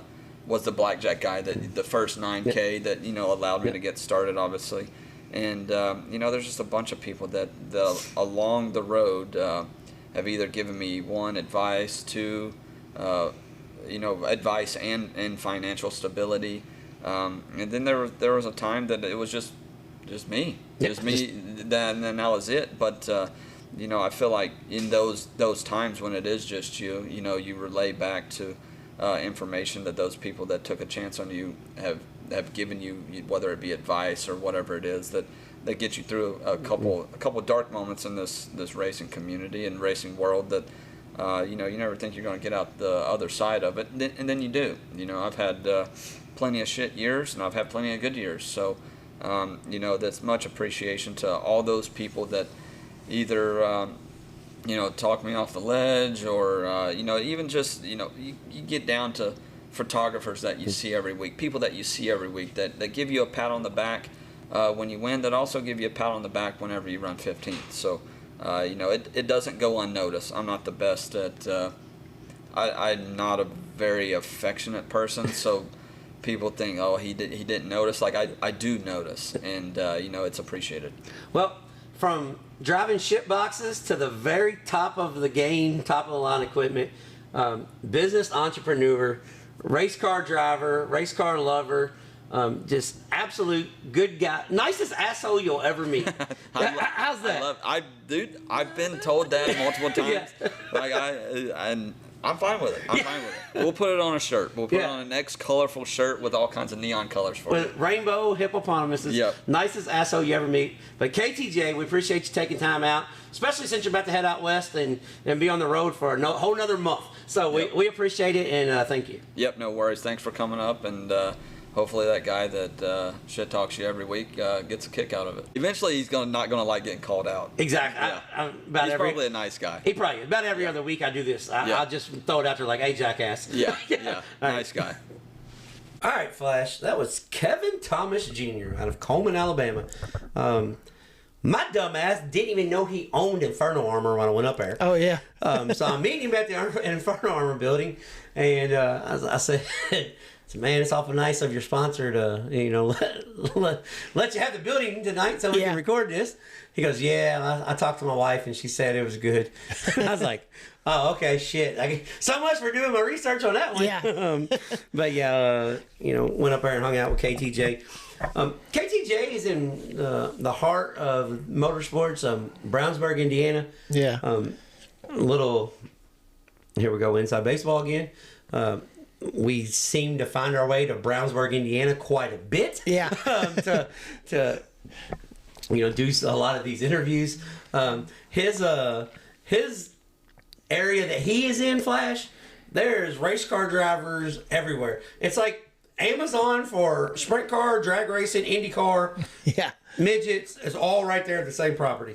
It's pretty cool. Yeah, it was pretty cool. I walked in Troy McClue's shop. I was like, it's like, hey man, because we go to all these places all the time, and we pull in these industrial parks, and if we see a race car trailer backed up to the door, and it's 8 o'clock at night, and every light is off everywhere on the property, but one door being wide open, and you hear somebody beating on shit, I just didn't really look at the numbers on the building. I just said, hey, this is where I'm supposed to be because he's working on race car. Race car guys doing race car shit. I walk in and I said, hey man, I'm here to meet up with KTJ. He goes, he goes, yeah, he hasn't been here in a while. I fired him about 4 years ago. I was like, oh, okay. He said, I think he's down at the other end. So it was kind of funny. They was all laughing. Yeah. What's really funny is when we're doing this interview, first off, to paint the picture, so we've got the souvenir trailer in front of us, and he's got all of his products on the wall. Cool fact, both Indiana Sprint Week rocking chairs were sitting there. Oh yeah, so that's pretty cool. Yeah. But the first time I've ever done an interview sitting laid back on the couch. Yeah. So he's got this love seat / couch thing, and he's got a TV up there. So we're just kind of laid back bullshitting, and this guy walks in the middle of the interview, and Kevin's like, "You know him?" I'm like, "No." I mean, well, I'm up here in your neck of the wood. I think that's your people's. He's like, that's not my people's. Dude was drunk and had a Bobby Pierce shirt on. So he stumbled in. He's like, oh, waves to us and walks out. And I say, well, hey, I got to need some help. He goes, yeah, maybe we should lock the door. But yeah, Kevin Thomas Jr., man, such a cool cat. Going into this interview, he's one of the guys that I've known forever, but I've known the guy that everybody else knows at the racetrack. Yeah.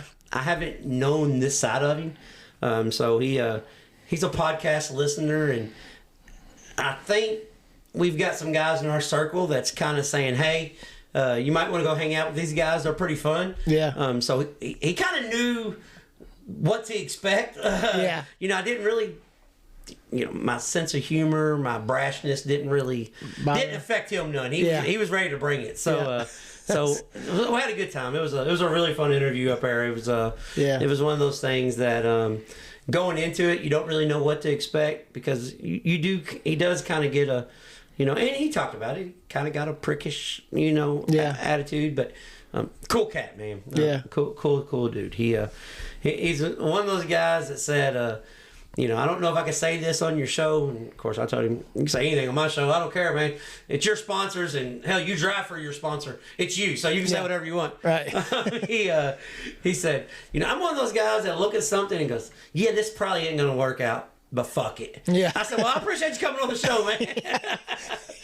But we had a good time up there. So get into this week's upcoming events. Going to start off first with our racetrack spotlight, being brought to you by JT's Trackside Catering.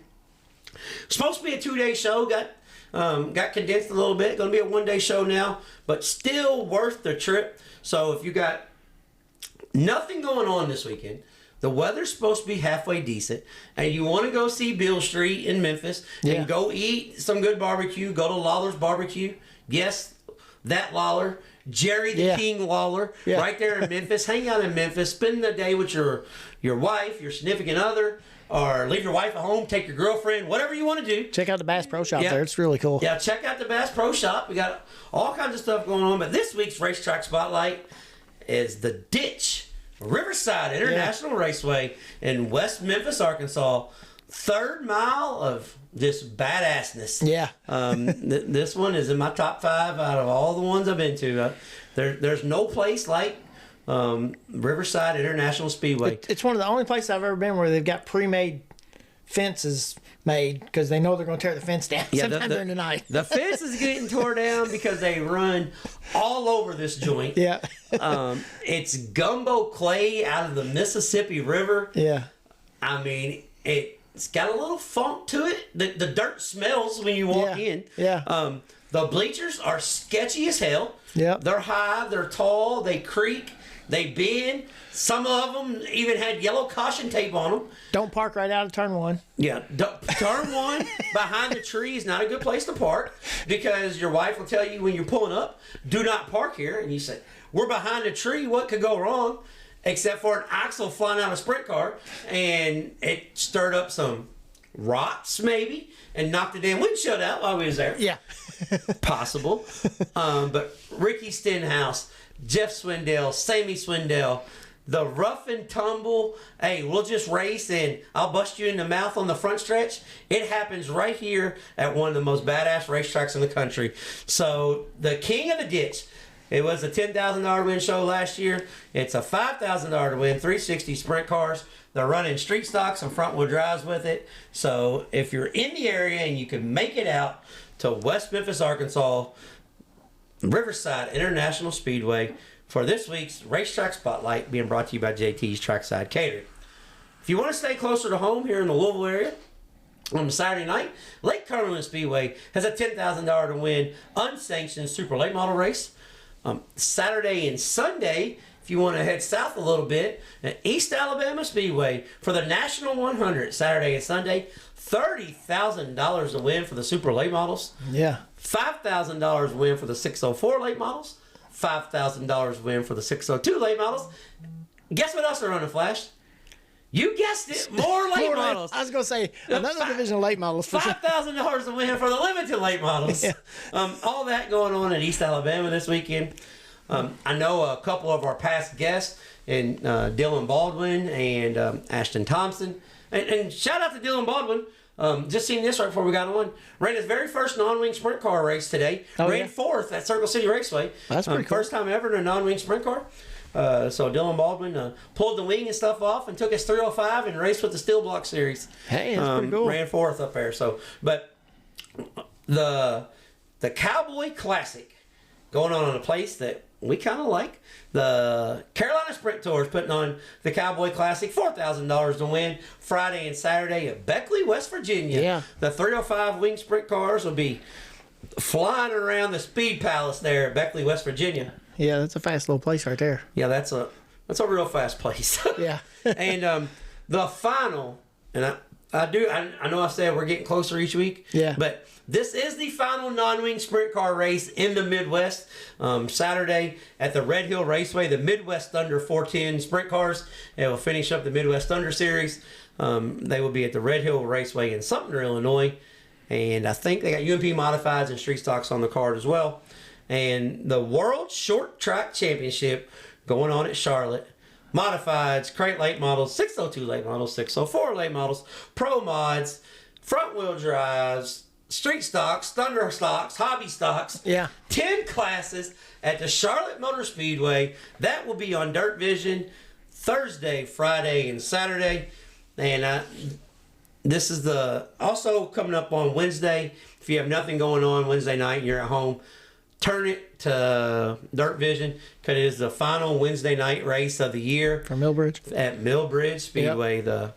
They race up until the middle of December, but it's all on Saturdays from here. Yeah. But the final Wednesday night wars at Millbridge. So that's what's going on for the off season, so to speak. Yeah. Off season, we got all kinds of stuff that we can do. Don't know what I'm getting into yet this weekend, but there's plenty of options. Yeah. So that also Salem's running this week too. Ain't Oh they? yeah. Salem Speedway. Yeah, Salem Speedway's got the Roval. Yeah. The road course. Gonna do the Roval race this time. Got it. Roval, scrappers, all kinds of stuff. So. Yeah, they got all kinds of stuff going on too. That's going to be their last race of the year. So I guess that covers everything in our area. You got anything else, Flash? No, I don't think so. Well, thank you for hanging out with us every week. Yeah. We appreciate it. Our numbers keep going up, and up, and we are not naive to think that our Bobby Pierce episode that we did was so good that people are still wanting to listen to it. Yeah. we know it's not us, but thank you for everybody that's listening. Little side note, Flash. Our interview that we did with Bobby Pierce, obviously it was our biggest one yet, right, numbers wise. It's got last week. It got just as many as we're averaging. Oh, really? Yeah. So, and that's pretty astonishing. That's pretty cool. That's pretty astonishing because it's a month old now. Yeah. So, but we appreciate everybody. Tell somebody about us if you like us. Tell people about us. If you don't like us, tell people about us. They may. Yeah. Support short track racing. Anything else? No, I think that's it, man. All right. I'm gonna get off here and call it a night. Until next time, we'll be trading sliders.